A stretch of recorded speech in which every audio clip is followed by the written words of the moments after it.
Assalamualaikum warahmatullahi wabarakatuh. Kita berjumpa kembali sahabat Ani Channel.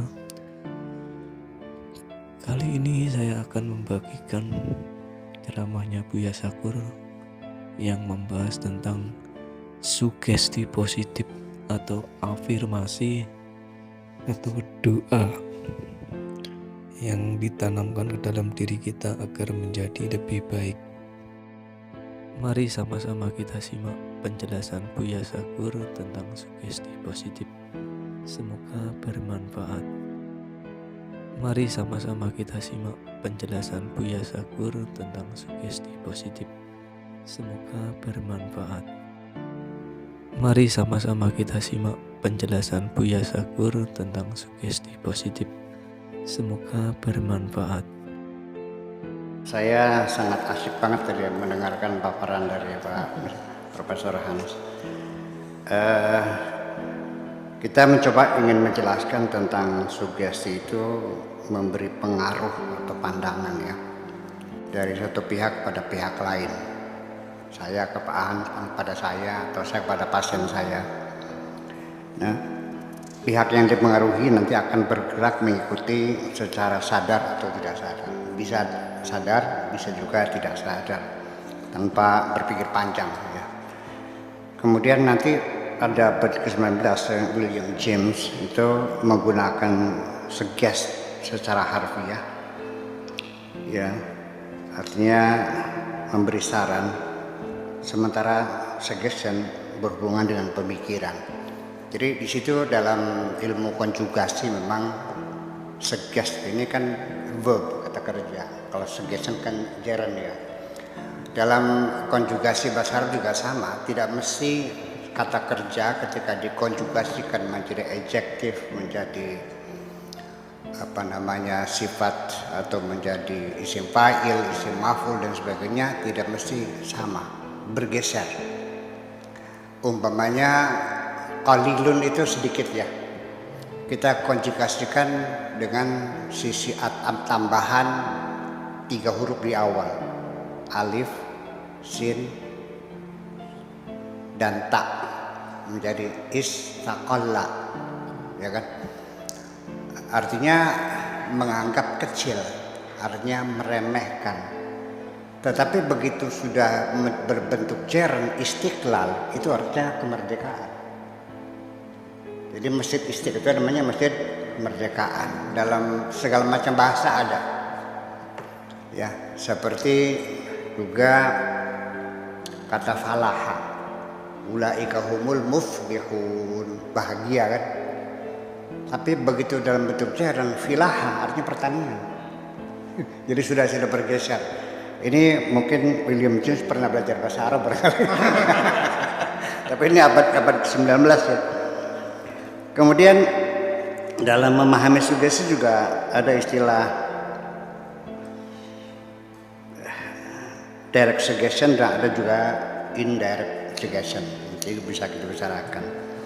Kemudian definisi ada 2. Kalau definisi sugesti secara umum itu memberi pengaruh yang hampir tidak kentara, yang dialami seorang tanpa disadari, di mana sumber pengaruh itu berasal dari orang yang mengakibatkan timbulnya respon itu yang umum seperti itu. Secara teknisnya nanti sugesti secara teknis dari lughatan wa syara'an, definisi ada definisi bahasa, definisi syara'an, yaitu komunikasi bermakna, bertujuan yang secara sengaja, terstruktur dan sistematis dilakukan seorang, itu bisa disebut dengan hipnotis, orang yang disebut hipnotis, atau juga suggestor, atau juga operator, juga sama bisa itu. Kemudian hipnoterapis dilakukan terhadap orang lain disebut sebagai subjek atau klien, dengan tujuan membangkitkan respon secara sukarela. Kemudian kepatuhan dan ketelitian nanti ketika kita mensugesti. Ini saya bercerita dulu. Ada seorang pasien saya sebut aja namanya Kasih, orang Kempen. Orang Kempen itu tangganya pakai Yunus itu, dia stres, dia gila. Di tengah saya memberikan sugesti, saya katakan bahwa di alam dunia ini tidak ada orang yang sangat sayang kepada kamu kecuali suamimu. Dia sangat sayang sekali, sayangilah dia. Apa yang terjadi? Bukan disayang, malah ditendang suaminya. Nah ini dalam istilah psikologinya, yang pertama itu namanya yang immediate, yaitu disuruh menyayangi suaminya, lalu dia melakukan. Disuruh ngambil garpu, pergi datang bawa garpu. Tetapi yang kedua ada lagi yang immediate. Disuruh ngambil kursi, bawanya bangku. Disuruh sayang, malah ditendang suaminya itu. Langsung dulu hatinya sampai hampir pingsan suaminya itu. Itu terjadi. Itu nanti bisa kita bahas lebih lanjut mengapa terjadi, ada immediate dan ada immediate macam itu. Kemudian sugesti itu tadi dijelaskan, itu jenis-jenis sugesti ya, auto suggestion atau self suggestion. Itu yang paling penting, bahwa pada akhirnya kita jangan bergantung kepada siapapun, kalau bisa kita sendiri. Termasuk juga saya ini Pak Ibnu sering bukti, selagi saya masih bisa melakukannya, saya lakukan sendiri. Kenapa harus merepotkan orang lain? Orang lain juga punya kerepotan masing-masing kok. Jadi jangan mengandalkan kepada siapapun, supaya kita ada membangun self confidence itu ada. Ya, bagaimanapun juga, toh tidak selalu orang bersama kita kok. Ya. Baik orang tua, ibu bapak, ya teman dan sebagainya. Kemudian yang kedua heterosuggestion. Jadi mungkin Pak Profesor Han menggunakan dua jenis sugesti, auto suggestion dan heterosuggestion. Ada lagi nanti hypnotic suggestion. Yang keempat ada namanya post hypnotic suggestion. Ada lagi pre-hypnotic suggestion, ada direct suggestion, ada indirect suggestion, ada non-therapeutic suggestion, dan yang kesembilan itu therapeutic suggestion. Nah, kemudian seperti saya tadi dituntut untuk menjelaskan, saya kira sugesti dengan doa itu juga punya persyaratan-persyaratan yang sama sesungguhnya. Oleh dua orang yang tidak pernah bertemu, yang satu itu psikolog, yang satu sufi, tapi pikirannya sama. Ya, kita kawinkan hari ini. Itu satu, pertama supaya sugesti dapat mudah diterima. Pertama, kalimat yang positif, tujuan yang positif, yang produktif, jangan yang destruktif. Yang positif, jangan yang negatif. Yang baik, bukan yang buruk. Kemudian yang kedua adalah sebuah alur. Jadi kita harus tahu alurnya. Ketika mensugesti seseorang, itu jangan ujuk-ujuk langsung to the point. Kita harus tahu persoalannya apa. Jadi ada alurnya. Seperti kita juga, saya dalam menyampaikan beberapa puisi Gelombang Cinta itu sering ada bertanya, Buya kok tiba-tiba dia melompat gitu. Berarti alurnya kan melompat. Padahal sengaja dalam sastra itu supaya ada refreshing, supaya orang tidak jenuh di satu yang jalan. Jadi jalan tol juga pasti dikasih benjolan-benjolan juga supaya kita, karena konsentrasi kita ini yang normal itu 10 menit lah. Ya. Kalau anak-anak 5 menit sudah imajinasinya masih melompat-lompat. Ya gitu kan. Nah saya punya keistimewaan, saya bisa konsentrasi saya bisa berjam-jam. Ketika saya baca buku, kalau belum dibuang ya bukunya ya gitu. Saya bisa semalam suntuk sampai subuh Pak Abdullah. Itu tidak akan terganggu dengan apapun juga. Ya, jadi akhirnya kecerdasan seseorang itu bisa diukur dari seberapa lama dia bisa berkonsentrasi. Jadi sebabnya anak-anak itu tidak paham penjelasan Pak Profesor Han, karena dia tidak konsentrasi, dia mikir sendiri, dia ngayal sendiri, yang terdengar hanya separuhnya, makanya nggak paham gitu. Nah, itu salah satunya.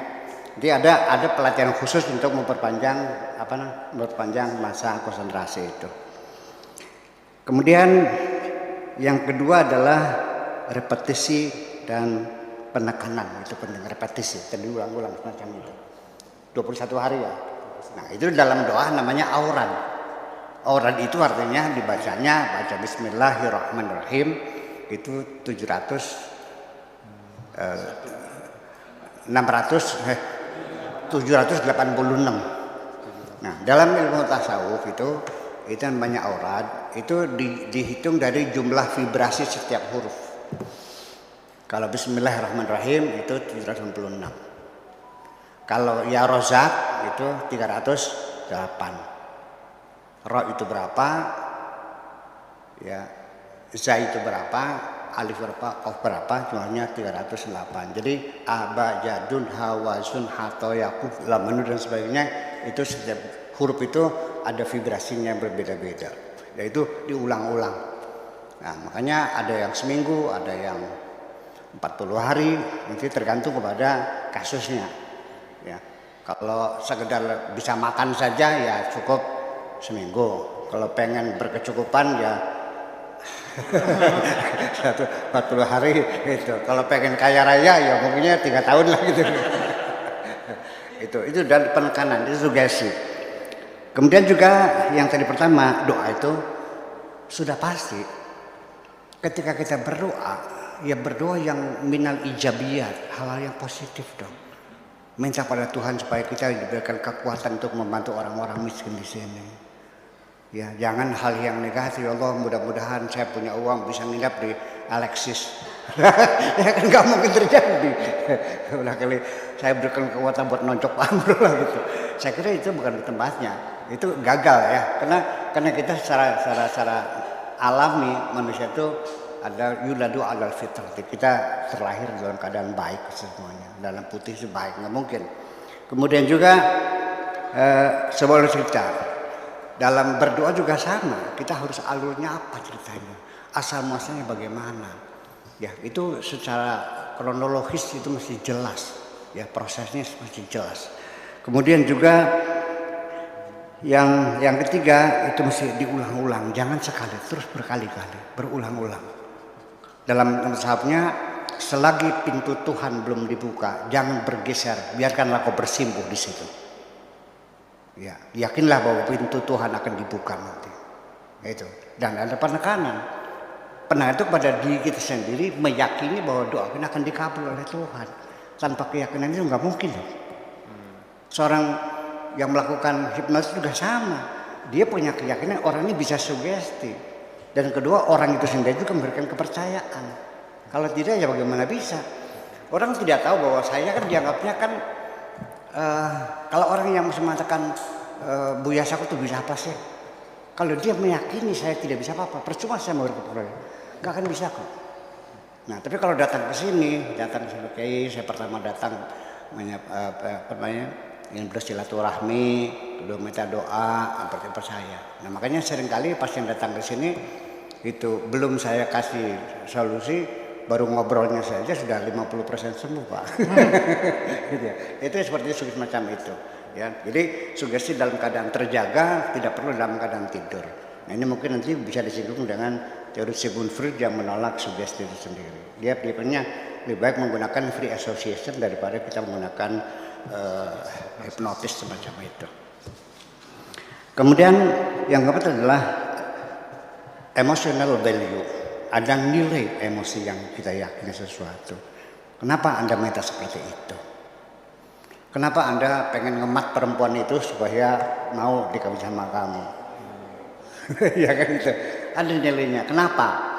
Ya, ketika hal-hal yang sifatnya positif dan spiritual, karena dia anak keturunan orang yang baik-baik saja. Kemudian perempuan itu hafal Quran, berarti ya. Tapi kalau karena dia hanya cantik, itu lebih sulit. Silakan buktikan. Jadi ada emotional value di situ yang membuat kita bersungguh-sungguh. Makanya di dalam berdoa juga diperlukan bersungguh-sungguh sama seorang pelaku atau operator itu, dia harus punya self confidence tinggi, dia yakin bahwa ini bisa saya garap, ini saya bisa lakukan. dan orang itu pasti akan terhipnotis oleh saya. Makanya dalam berdoa juga sabda Rasulullah, ud'u rabbakum wa antum muqinuna bil ijabah. Berdoalah kepada Tuhanmu, di hatimu ada keyakinan bahwa doamu akan dikabul oleh Tuhan. Itu sangat penting sekali. Ya, tidak bisa coba-coba, nggak bisa, ini masalahnya.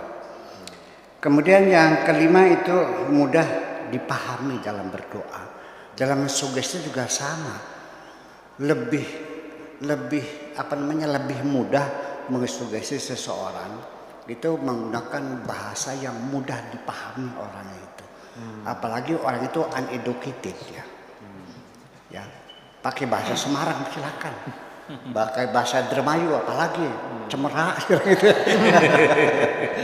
Kunyuk gitu ya, dengan bahasa ibu gitu. Ya. Terima kasih sudah menonton. Wassalamualaikum warahmatullahi wabarakatuh.